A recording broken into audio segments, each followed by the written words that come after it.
चलो आ जाओ फटाफट से। अब सेपरेट लाइफ पॉलिसी को भी कंसिडर कर लेते हैं, ठीक है। अब एक होता है सेपरेट लाइफ पॉलिसी। अच्छा, सेपरेट लाइफ पॉलिसी मैम क्यों लेते हैं? देखो, जॉइंट लाइफ पॉलिसी में क्या हो रहा था, तीनों पार्टनर में से किसी को भी अगर, तीनों पार्टनर्स की अगर फर्म ने क्या ले रखी थी, जॉइंट लाइफ पॉलिसी ले रखी थी, तो फर्म को क्या करना पड़ता था, कोई भी एक पार्टनर रिटायर हुआ तो पूरी की पूरी पॉलिसी सरेंडर करनी पड़ती थी, है ना। तो कोई भी पार्टनर की डेथ हो गई तो पूरे के पूरे पैसे मिलते थे। तो फर्म कहती है यार एक काम करते हैं, हर किसी की लाइफ पे ना अलग अलग सेपरेट लाइफ पॉलिसी ले लेते हैं, ठीक है। इसका मतलब अगर इस बंदे की डेथ होगी तो कम से कम सिर्फ इस पर्सन की ही पॉलिसी को सरेंडर करना पड़ेगा, ना कि इन दोनों की पॉलिसी को सरेंडर करना पड़ेगा। इसलिए हम सेपरेट लाइफ पॉलिसी ले लेते हैं। फर्म हर किसी पार्टनर का सेपरेट लाइफ पॉलिसी ले लेता है। अच्छा, अब एक बात बताओ, जब फर्म पेमेंट करेगा सबकी सेपरेट लाइफ पॉलिसी का, जेएलपी प्रीमियम पे कर रहा है ए का, बी का, सी का, टू बैंक, ठीक है। फिर अगेन मैंने बोला कितना पे, आपने बोला चलो 1 लाख 1 लाख 1 लाख तीनों का पे हो रहा है, ठीक है। हमने बोला क्या ईयर एंड पे इसको पीएनएल में ट्रांसफर कर देंगे? हाँ बिल्कुल कर देंगे। हमने बोला पीएनएल टू जेएलपी प्रीमियम हो जाएगा। अब एक बात बड़ी ध्यान रखना, जैसे ही आपने ये अपने प्रॉफिट एंड लॉस अकाउंट में तीनों का पॉलिसी अमाउंट डाल दिया, इट मींस कि आपने सारे पार्टनर्स का कैपिटल को हिट कर दिया सबकी पॉलिसी से, पूरा का पूरा 3 लाख से सारे पार्टनर्स का कैपिटल कम हो गया, ठीक है। अब होता क्या है, अगर कोई पार्टनर रिटायर होना चाह रहा है, कोई पार्टनर अगर रिटायर होना चाह रहा है, जैसे कि ऊपर ए बी सी में से ये सी बी, बी कह रहा है अरे अरे मुझे नहीं करना कंटिन्यू, मैं रिटायर होना चाह रहा हूँ, ठीक है। सपोज करो इसकी 20 लाख की पॉलिसी अलग थी, इसकी 20 लाख की पॉलिसी अलग थी, और इसकी 20 लाख की पॉलिसी अलग थी। अब बी को क्या शेयर मिलेगा? बी को क्या सिर्फ अपनी अपनी पॉलिसी का शेयर मिलेगा? क्या बी की जितनी सरेंडर वैल्यू आ रही होगी ईयर एंड पे, मैंने बोला था फर्स्ट ईयर के एंड पे सरेंडर वैल्यू आ रही है 60,000, तो क्या बी को 60,000 का शेयर मिलेगा? Answer is no. बी आज इंटाइटल्ड होगा तीनों की पॉलिसी की सरेंडर वैल्यू के लिए। तीनों पार्टनर्स की जितनी भी आज सरेंडर वैल्यू है, सपोज करो 60,000 60,000 60,000, तो 1,80,000 रुपए उसको मिलेंगे। 1,80,000 रुपए मिलेंगे? बता दो, अब आप बता दो। आंसर इज नो बच्चे। 1,80,000 में तो ये ए की है, ये बी की है, ये सी की है, तीनों का शेयर इन्वॉल्व है। और अगर ये 1:1:1 के पार्टनर है तो यहाँ पर 1/3 इतने शेयर के लिए आज बी लाइबल होगा at the time of retirement, मतलब बी को इतना पैसा मिलने वाला है, ठीक है। तो यही बात इंपॉर्टेंट है जेएलपी में। जेएलपी में आप ये मत समझ लेना अगर यही पार्टनर रिटायर हो रहा है तो इसको सिर्फ अपना शेयर मिलेगा, नहीं, इसको तीनों का शेयर मिलेगा, अपने प्रपोर्शन में लेकर जाएगा। तीनों का क्यों मिलता है? क्योंकि जब हमने प्रीमियम पेमेंट करा था तो तीनों का पॉलिसी का प्रीमियम अकाउंट ही हिट कराया था पीएनएल में, तो जिससे उसका कैपिटल अकाउंट भी हिला। तो एट द एंड अब जब वो जाएगा तो सारा पैसा सबका सरेंडर वैल्यू लेकर जाएगा, ठीक है जी। तो यहाँ पर अमाउंट एंट्री क्या हो जाएगी, bank account debit to JLP, और फिर क्या हो जाएगी, JLP to partners capital account,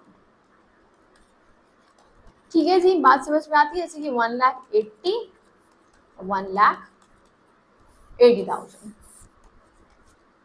ठीक। अच्छा, हमने बोला कि अगर किसी पार्टनर का डेथ हो गया, अगर किसी पार्टनर का डेथ हो गया तो क्या करेंगे? सबसे पहली वाली एंट्रीज तो सेम ही रहने वाली हैं।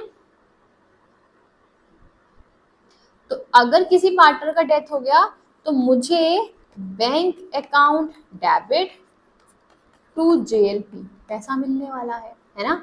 Bank account debit to JLP, उस पूरे पार्टनर का 20 लाख रुपए मिलने वाला है। तो क्या ये पार्टनर बी पूरा का पूरा पैसा 20 लाख खुद लेकर चला जाएगा? Answer is no. तीनों पार्टनर्स में बटेगा। तो जो ये डिसीज्ड पार्टनर है, अगर बी पार्टनर की डेथ हो जाती है तो बी को 20 लाख रुपए मिलेंगे, और बाकी ए और सी का सरेंडर वैल्यू जितना भी है, लेट्स सपोज 60,000 ईच है, तो 60,000 प्लस 60,000, तो इसका मतलब आज यहाँ पे इसको 21,20,000 का 1/3 शेयर मिलने वाला है। ठीक है जी, तो इसको इतना पैसा मिलेगा। तो एंट्री क्या आ जाएगी, oh sorry sorry sorry sorry sorry, मैंने एक बहुत ब्लंडर बेटा यहाँ पर सेल और सेपरेट लाइफ पॉलिसी आएगा। आई थिंक मैंने ऊपर भी फ्लो में सेपरेट लाइफ पॉलिसी कर दिया, ये सेपरेट लाइफ पॉलिसी आएगा, और इधर भी बेटा सेपरेट लाइफ पॉलिसी। ठीक है, इधर भी सेपरेट लाइफ पॉलिसी। ठीक है जी, चलो, तो आज यहाँ पर इसको कितना शेयर, सिर्फ अपना ही शेयर नहीं, दूसरों की सरेंडर वैल्यू का शेयर भी प्रपोर्शनेट बेसिस पर लेकर जाना पड़ेगा। तो इसमें एंट्री क्या होगी, जब बैंक से पैसा मिला था, बैंक टू SLP 20 लाख, तो आज separate life policy account debit to executor account.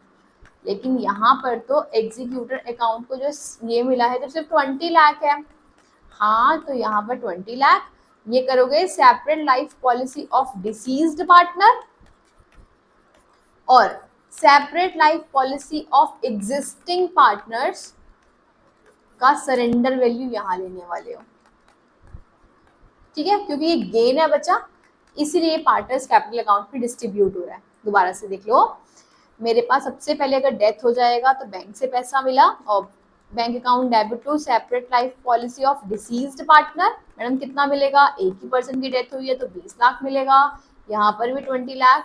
और अगेन मुझे पैसे किसको देने हैं, डिसीज पार्टनर को, तो separate life policy of deceased 20 lakh और separate life policy of existing partners का सरेंडर वैल्यू यहाँ पर ले लेंगे। जैसे कि अगर वो 1,20,000 आ रहा है to executors capital account, and again ये रिमेनिंग पार्टनर्स में भी बढ़ जाएगा और we can say existing partners में भी बढ़ जाएगा। ये पूरा का पूरा पैसा capital account in their profit sharing ratio. बात समझ में आती है?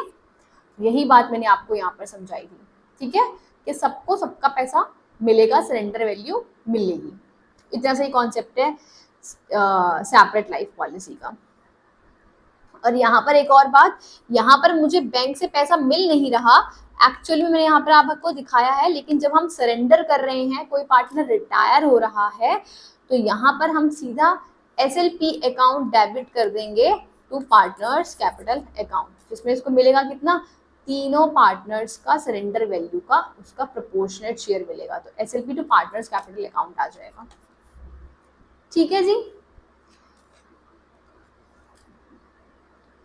क्योंकि यहाँ पर भी जो बैंक से पैसा मिलने वाला है वो सिर्फ जो पार्टनर रिटायर हो रहा है सिर्फ उसका मिलने वाला है, पूरा 1,80,000 नहीं, सिर्फ 60,000 रुपये मिलेगा, जितना उसका अमाउंट है। ठीक है, जितना उसकी पॉलिसी का अमाउंट है उतना ही सरेंडर कराएंगे, बाकी लोग ये लोग तो अपना प्रोपोर्शनेट में से ही देंगे। बात समझ में आती है? कुल मिला के सेपरेट लाइफ पॉलिसी कहता है कि भैया अगर फर्म ने सेपरेट लाइफ पॉलिसी भी ले रखी है तो भी इसका मतलब ऐसा नहीं है अगर एक पार्टनर रिटायर होना चाह रहा है तो उसको अपनी पॉलिसी का पूरा अमाउंट मिल जाएगा। नहीं, तू हर किसी को बांट के जाएगा, अपनी पॉलिसी का अमाउंट बांट के भी जाएगा और दूसरों की पॉलिसी का अमाउंट जितना तेरा प्रोपोर्शनेट बनता है उतना लेकर भी जाएगा। Similarly death of the case में होता है और सिमिलरली रिटायरमेंट में, डेथ में बस अमाउंट बढ़ जाएगा तो भी वो सारे पार्टनर्स में बटेगा और रिमेनिंग पार्टनर्स की सरेंडर वैल्यू लेकर जाएगा। आई होप अब आपको सब कुछ क्लियर हो गया है with respect to joint life policy and with respect to separate life policy. चलो, ऑल द बेस्ट।